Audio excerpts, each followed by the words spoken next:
This is literally the only thing I can think about right now. If you're like me, then picking your planner or journal lineup for the new year can feel a little bit daunting, but things are better with friends, so let's do this together. To help with the lineup planning process, we have this layout, which is just in the back of my everyday bullet journal. This one has a space to record what my 2023 lineup was and kind of some notes about those. Specify which journals I'm going to be using for 2024. Think about any of the ones that are going to need a setup video. And then the space over here is to plan out what layouts I'm going to put in each of those setups. Up first though, we need to specify my 2023 lineup. So the first one was my everyday journal, of which we had 3 this year. So January to May, June to August, and September to December. Up next is my yearly collections journal, which is in this Galaxy Drip notebook. We have my long-term collections journal, which is in this very punchy red swan notebook. My DIY 5-year journal, where I write 3 lines a day for each day over 5 years. My notes book, or notes notebook, which I use just to take notes on anything that I'm learning. My little A6 self-care journal. My social media or content scheduling journal, which is in this purple moth notebook. 4 separate R&D bullet journals, or research and development, and I honestly don't know how they all ended up being green, but here they are. My recently set up reading journal in this gorgeous A5 notebook. And one that I don't end up writing down on my list, but is still very important to mention, is my Ginormator brainstorming book. Honestly, I don't know how I managed to not leave space for him on this list because he is very important. But while it looks like we have 3, 6, 9 journals on here, plus the 10th one being the brainstorming book, the actual lineup is more like 15. When it comes to thinking about the status of each of these journals or planners, what I'm really thinking about is, am I done with them? Are they completely filled? Do they still have pages left that I need to use? In particular, I'm thinking about whether they'll be done by the end of the year. For instance, right now it is still October, so I am not finished with this everyday bullet journal, but come the end of the year, I will be. So the status will be full, or finished, or done. My yearly collections, on the other hand, still has plenty of pages left in it, because it's a journal that I use year after year. I only set up as many collections as I need to for the year, and then come the next yearly setup, I set up the pages for the subsequent year. So the status of that one is unfinished.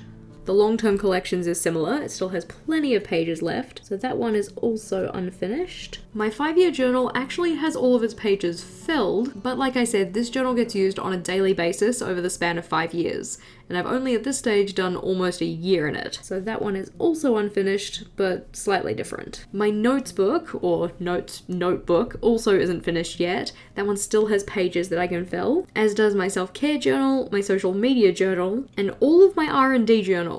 Though I think that if we collated all of the used pages in these ones, there's probably enough to fill 2 journals completely, but they're spread over all 4 of them, so all 4 of them do have some blank pages.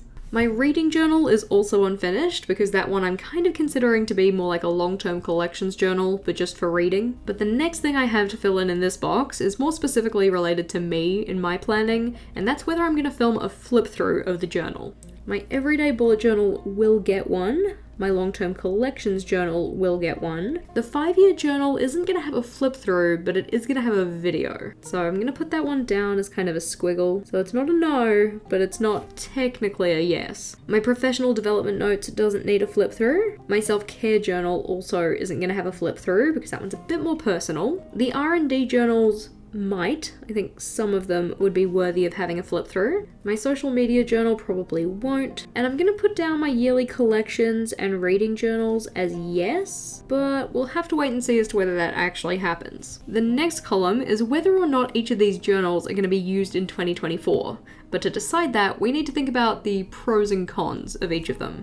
When it comes to my everyday bullet journals, these are the guys that keep me organized on a daily, weekly, monthly basis. They get to hold things like my task lists, things like my monthly logs, any other real short-term collections that aren't specifically related to another journal, and effectively they're my main productivity tool. As you can see though, I go through at least 2, now usually 3 of these per year. So when it comes to things that I want to track over the entire year, that's where my yearly collections journal steps in. My yearly collections journal is great for any of those collections that I want to keep on a year-long basis, but I don't want to have to set up time and time again with each new everyday bullet journal. These are things like my 101 things list. I don't want to have to write out 101 things 3 times in the year with my 3 different everyday journals. While this one is great for things I want to keep on a year-long basis, what about things that need to be kept a little longer? Well, that is where my long-term collections journal comes in, and this is for things that are going to last longer than 6 months, longer than a year,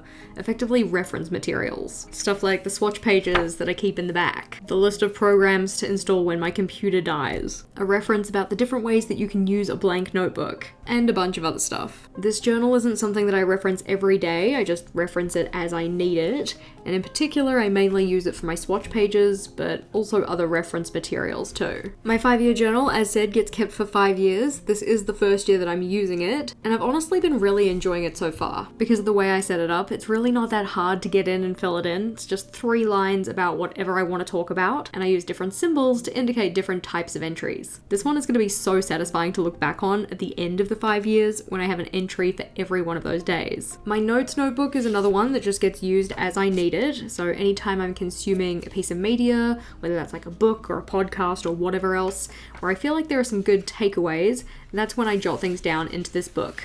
I keep it super brief and super basic, so just using a black pen in here. I don't want there to be any kind of barrier to getting in here and just writing stuff down, so I try to keep it fairly simple. Because this gets used on a as I need it basis, we still have plenty of space in here, but it's nice having a dedicated space to just jot down those notes. As said, my self-care journal is a little bit more personal, so I'm not going to show you too much of it.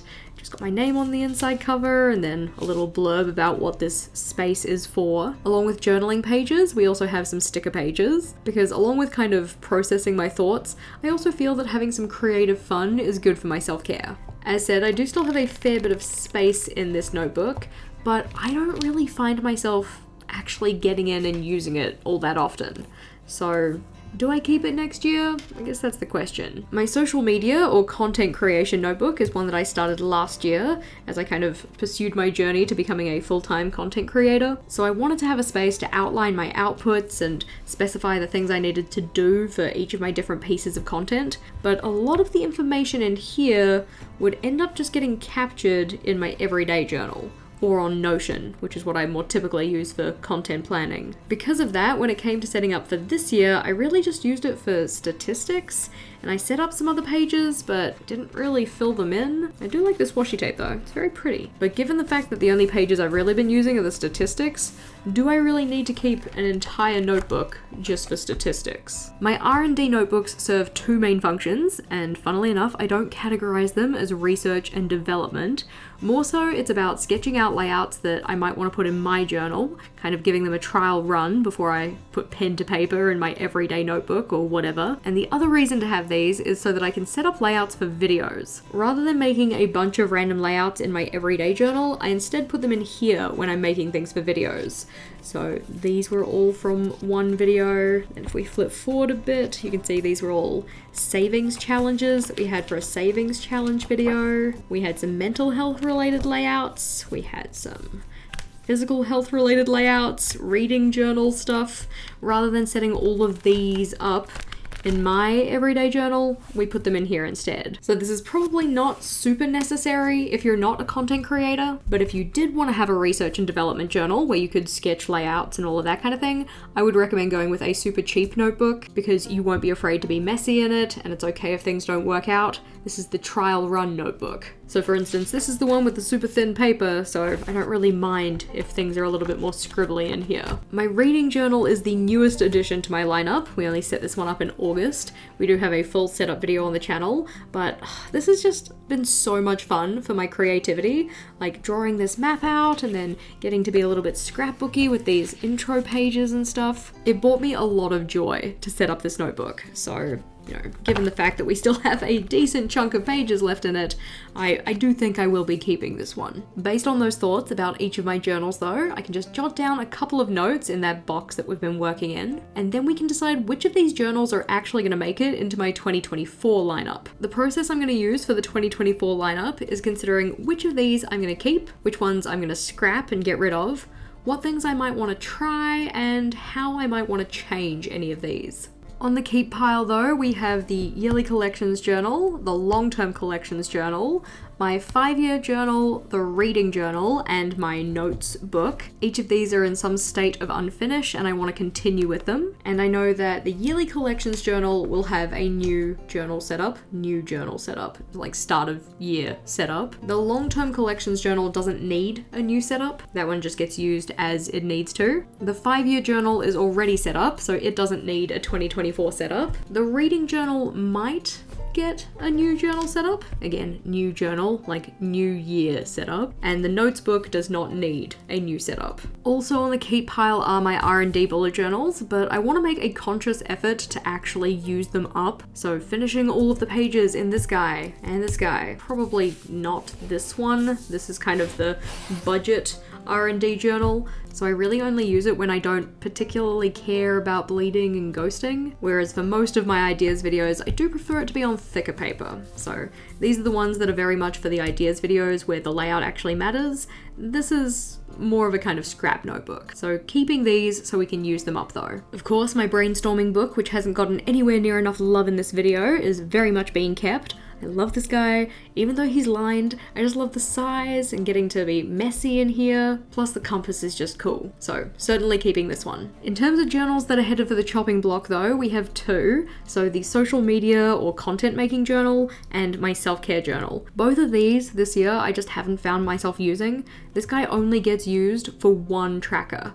And there's not a lot of point in keeping a full notebook for one tracker. I'd rather just set the tracker up in my yearly collections journal, and anything else that would have been in here can really just go in my everyday journal. Maybe my long-term collections journal. I have other journals that can house the information that was being kept in here. For this guy, I don't use it. I really wish that I had done our A6 layout ideas video in this notebook rather than starting another A6 notebook, because now I have 2 partially used A6 notebooks. I said A6 like 5 times. They're technically pocket-sized, but the dimensions are similar enough. What's probably going to happen with these guys though is that both of them will just end up being R&D notebooks at some stage. So once I've finished all of the other R&D notebooks, I'll probably start using this guy. And if I ever need to do more A6 layouts and the other A6 journal runs out, I'll be using this one. So they won't go to waste, they're just not in my lineup right now. I will certainly be having an everyday bullet journal in 2024, probably multiple, considering I go through about 3 a year, but it's not going to be any of these ones because by the end of the year they will be finished with, which brings us to the question of what size notebook should I use? I know the fan favorite is for the A5,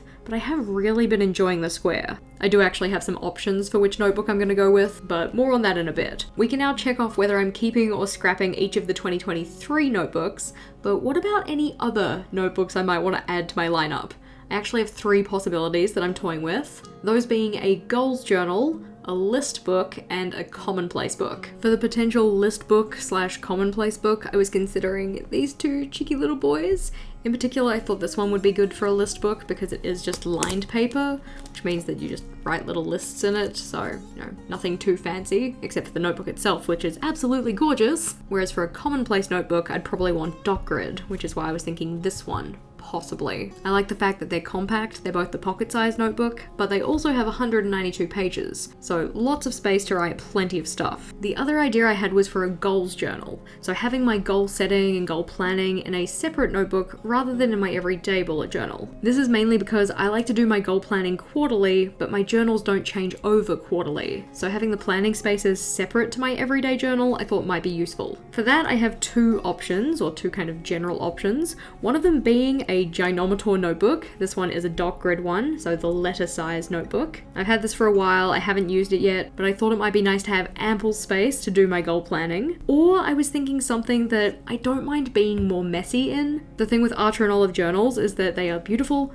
gorgeous, love them, love the thick paper, but because of that, I find I want to be a little bit neater in them, which means sometimes I hold myself back from writing down scrappy, messy notes. Something like the bullet journal, official bullet journal, which has thinner paper, is something that I wouldn't mind being a little bit more messy in. If it's gonna have ghosting anyway, there's no need for me to be too precious about it, if that kind of makes sense. It wouldn't necessarily be this one in particular. I do have other LT 1917s and other notebooks of this kind of size with thinner paper. But if you want to tell me which one you think would be better for a goals journal, I would love to hear it. So those are some other possibilities to my lineup: goals notebook, list book, commonplace book. But then we have the most important question, which is which journal do I use for my everyday bullet journal? We've got the square from the most recent full release from Archer and Olive, and then we have one of the old classic botanical designs in this very pretty green color. Honestly, they're both gorgeous, and I can't pick between them. I know A5 is the preferred size, but I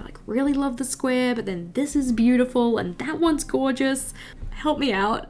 Let me know. Which one should I go with? Whichever journal I pick, it'll probably last me 4 to 5 months, but I need to figure out which one I want so I can actually start setting it up. My unofficial lineup for 2024 though is going to be an everyday bullet journal, one of those 2 gorgeous ones, the yearly collections, the long-term collections, my 5-year journal, my professional development notes, the R&D bullet journals, my reading journal, and my brainstorming book, and then the possibilities of a goals journal, a list book, or a commonplace book. It's always interesting to see how our lineups change from year to year, so if you wanted to see the decision-making process that went into picking my current lineup, that video is in the top left. Click or tap on that one and I'll see you over there.